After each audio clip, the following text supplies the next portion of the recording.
कम ही लोगों को मालूम है कि राम की एक बड़ी बहन थी जिसका नाम था शांता।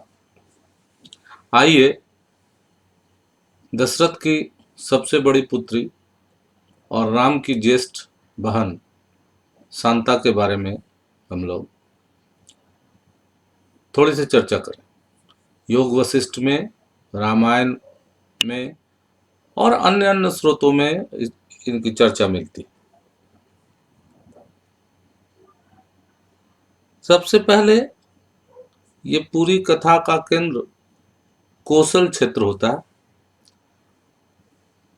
रामायण की पूरी कथा का केंद्र बिंदु यही है, दशरथ का कार्यक्षेत्र भी यही है।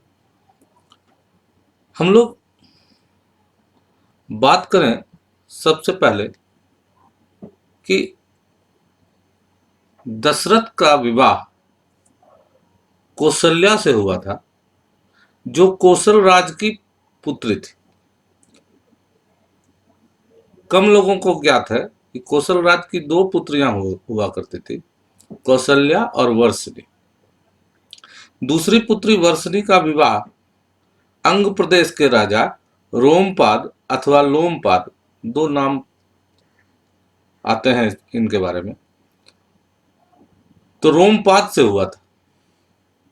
अब आए दशरथ पर। दशरथ का विवाह कौशल्या से हुआ था। यह संगोत्री विवाह था, मतलब माना जाता है कि एक ही गोत्र में विवाह हुआ था और इस तरह के विवाह को दोषपूर्ण माना जाता है। इस कारण इन दोनों की प्रथम पुत्री जब उत्पन्न हुई शांता, तो लोगों ने इसके शुद्धिकरण का उपाय के लिए कहा गया कि जो है सो शांता का दशरथ को दान कर देना चाहिए।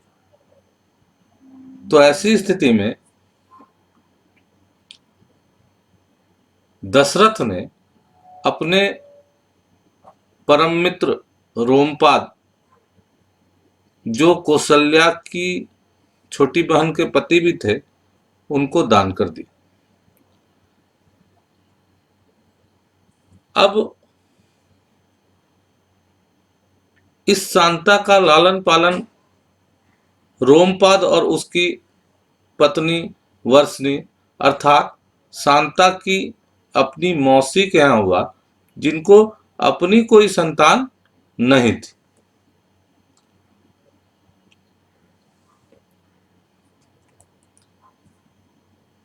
अब आइए उसके समानांतर एक और कथा को हम लोग ध्यान में लाएं। ऋषि विभांडक एक बड़े तपस्वी थे और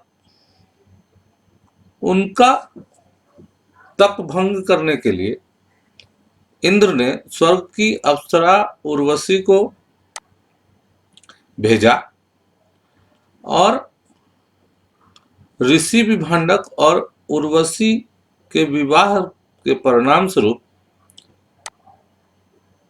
उन्हें ऋषि सिंह नामक एक पुत्र की प्राप्ति हुई। इसे श्रृंगी ऋषि भी कहते हैं। कहा जाता है कि जन्म के बाद से ही इनके सिर में हिरण से सिंह थे, इसलिए भी इनका नामकरण श्रृंगी ऋषि के नाम से हुआ है। लेकिन घटना ये हुई कि उर्वशी द्वारा पुत्र के जन्म के साथ ही अपने पुत्र और पति का परित्याग कर दिया गया और ये वापस स्वर्गलोक चली गई। तो ऐसी स्थिति में ऋषि विभांडक बहुत क्रुद्ध भी हुए और उन्हें बहुत घृणा हो गई संपूची स्त्री जाति से। एक तरह से कहा जाए कि वो मिसोगिनिस्ट हो गए। तब जब ऋषि विभांडक ऐसी स्थिति में अपने मन में संतरास लिए हुए अपने पुत्र को लेकर एक ऐसे स्थान पर चले गए जो जनशून्य था। वो विजन स्तर पर चले गए और यह प्रयास किया कि ऋषि पुत्र का पालन ऐसे स्थल पर हो जहां पर कोई भी स्त्री नहीं हो सके। तो ऋषि श्रृंग ब्रह्मचर्य का पालन करते हुए बहुत सारी तपस्याएं इन्होंने की और बहुत सारी सिद्धियां प्राप्त कर ली। अब फिर वापस आते हैं शांता की कहानी पर। रोमपाद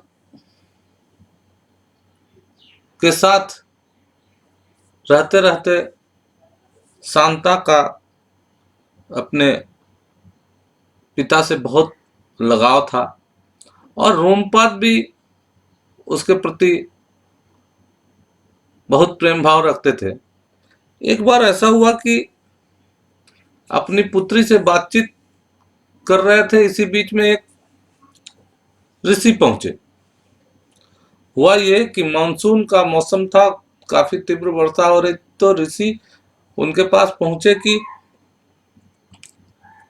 शायद कुछ मदद मिल जाती जो है सो कृषि के लिए। लेकिन रोमपाद अपनी पुत्री के साथ बातचीत करने में इतने ही व्यस्त थे कि उन्होंने ऋषि पर ध्यान ही नहीं दिया। ऋषि अपमानित हुए और अपने मित्र देवराज इंद्र के पास पहुंचे। इंद्र ने क्रोधित होकर बदला लेने की सोची और रोमपाद के शासन क्षेत्र में वर्षा रोक दी। तो ये पूरे अंग प्रदेश में हम देखते हैं कि जो है सो वर्षा भाव हो जाता है। तो ऐसी स्थिति में जरूरत थी एक यज्ञ करने वाले ऐसे व्यक्ति की जो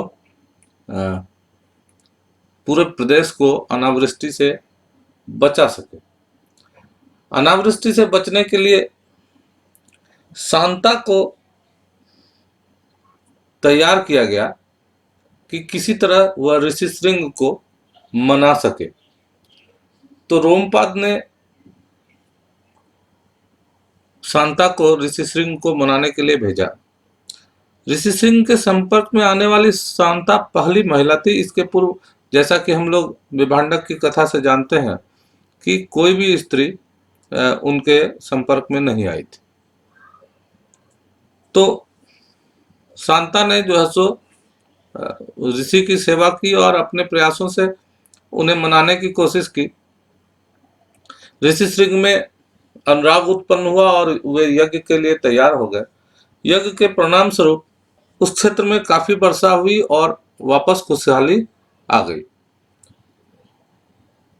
तो इस प्रकार शांता ने जो है सो अपने उद्योग से ऋषि श्रृंग को मना लिया और अंग प्रदेश को जो है सो बंजर होने से बचा लिया।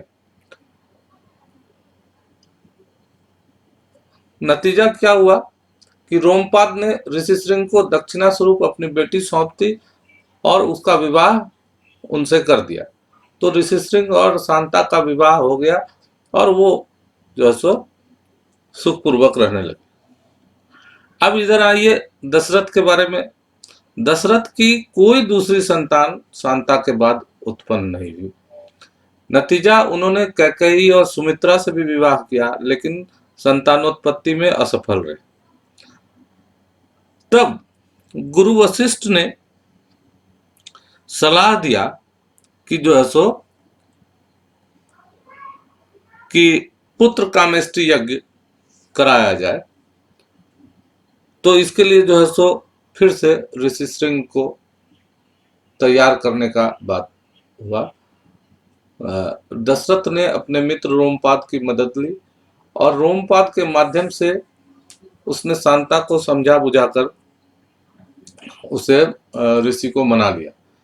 ऋषि ने वापस आकर अयोध्या में पुत्र कामेष्टि यज्ञ करवाया गया, संपन्न कराया और उसके प्रसाद स्वरूप जो खीर यज्ञ हवन से उत्पन्न हुआ था, उसे राजा की तीनों रानियों को खिलाया गया, जिससे राम लक्ष्मण भरत शत्रुघ्न का जन्म हुआ, जो जगत विख्यात। इस तरह से शांता का रामायण में चर्चा कम होते हुए भी बहुत महत्वपूर्ण स्थान है। और ये बात है कि बाद के लेखकों ने, खास करके जब हम लोग भक्ति काल में आते हैं, जो है सो कृत्तिवास और तुलसीदास के रामचरितमानस और कृत्तिवास के रामायण में, तो इस शांता को बहुत अधिक महत्व नहीं दिया जाता है। लेकिन रामायण, वाल्मीकि की, योग वशिष्ठ, इसमें इनकी चर्चा की गई है।